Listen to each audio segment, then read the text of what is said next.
Most people still today think that all entertainment to do with movies, drama, is therefore nothing more than their entertainment. It never ever was that case.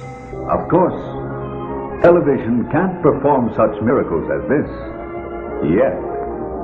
But perhaps there's no harm wishing that it could. The greatest social messages are promoted through movies and drama, high drama, through the fixation of emotive sequences, emotional sequences, not logical, factual sequences, but pushing points across in an emotional way which register and fix in the mind. So emotional content is very, very important, rather than going through an actual discussion or an argument using logic and facts. There's no debate.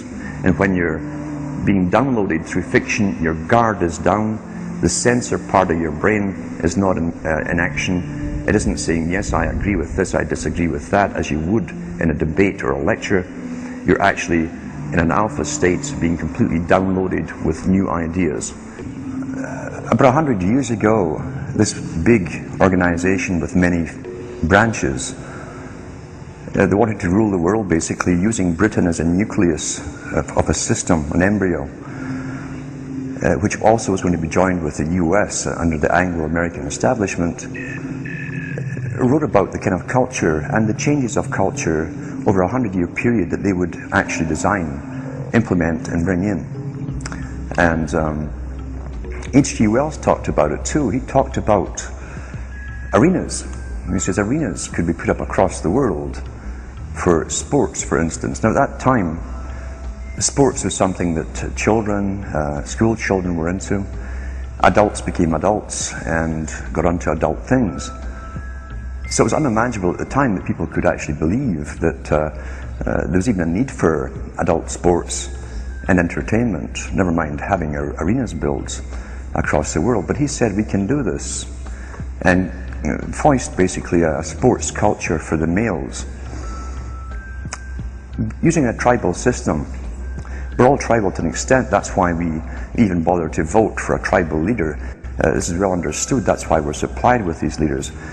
And because the average man was to become more disengaged from his own destiny as the expert class arose, it was decided that the males would get their outlet basically,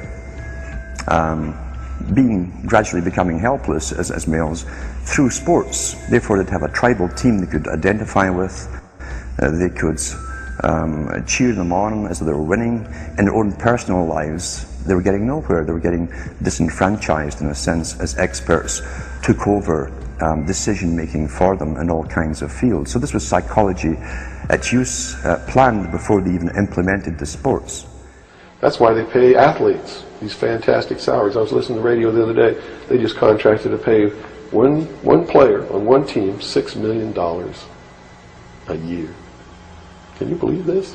And why is that? It's the Roman circus. What does the emperor do when the people become restive, and when the people are asking questions, and when the people don't like the policies of the emperor? He sends them to the circus. He creates a circus. He builds a giant coliseum. And he begins to throw the Christians to the lions. And he has great chariot races and football games and basketball games, all to keep the idiots preoccupied with things that don't mean anything in the scheme of the entire world, so that they don't have the time to learn what the truth is, so they don't ever get smart enough to learn how they're being manipulated, so they don't ever question the emperor. That's why they pay a player on a football team or a baseball team $1 million or $2 million or $3 million a year. It is the Roman circus. I know men who don't know anything in the world except who plays third base for the Mets, and they think that's a great accomplishment. And they meet and pat each other on the back and bond and go have cocktails and talk about what this guy that plays third base for the Mets did in last night's game. It's sad. It's really sad. When radio came along, of course, they used that to the maximum.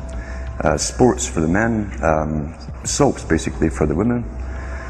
And then in came television, as I say, with its alpha state, its hypnotic state. And sure enough, around the 1960s, really, 50s and 60s, it took off. It really, really took off. And men became glued on Saturday nights to the sports shows. A culture industry, which is called by its own the culture industry. The Soviet Union had a department called the culture industry. Their actors and directors were called the cultural leaders. Because they would, like a computer, people are like computers, all you have to do is keep giving them new updates every so often, and you can change an entire country or a nation or a block of nations who are all getting the same upgrades at the same time along certain paths.